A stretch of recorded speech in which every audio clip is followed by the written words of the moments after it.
This is part 1 of a 3-part series.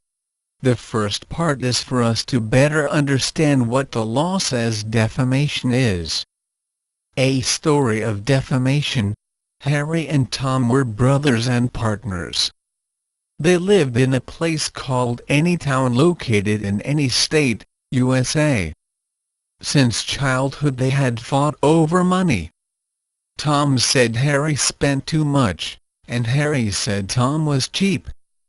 Their last fight was over expanding the business. Tom believed the time was not right and the money would go to waste. Harry believed Tom's penny-pinching ways were going to keep them from staying competitive. They argued in front of anyone who was around, and complained to everyone who would listen. Their last argument took place in front of a new customer. Harry said, "Tom, you are so cheap and stubborn, I could choke you. You are going to ruin the business and then, we will be sorry." Tom shouted at Harry, "I am not going to change my mind, and there is nothing you can say that will change it." With that, Tom walked away. Harry shouted at his back, "Oh no, we will see." The customer, who was not accustomed to business people shouting at one another, left without doing any business with the brothers. 2 days passed without Harry hearing from his brother. He thought to himself, "He is sulking or hiding, telling the wife to tell me he is not home." On the 3rd day of Tom's absence, the police met Harry at his home. He was arrested. They had found Tom buried in Harry's garden. He had been bashed in the head. An anonymous tip had led them to the garden.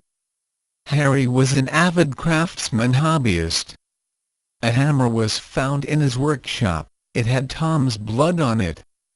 During the trial, which would find Harry not guilty, the new customer who had testified against Harry, and admitted Harry said choke not bash. Several family and friends would testify the brothers always fought and loudly, but were quick to make up. Later, one of the jurors would write a book where she claimed she was sure the defense lawyer had hidden the real hammer. And the new customer, a traveling salesman, would tell people he believed the jury got it wrong. He was sure Harry killed Tom. "I was there when Harry threatened Tom." After the trial, there was the usual round of news specials, where pundits retried the case, with comments from people who were witnesses, and those who had not witnessed anything. A local newspaper journalist, with a tri-state readership, wrote an article. He said he pitied Harry for having lost his business, because he was an accused murderer. Late-night TV personalities would joke about the next guy being careful about taking on a partner from any town, in any state USA, who had a liking for hammers.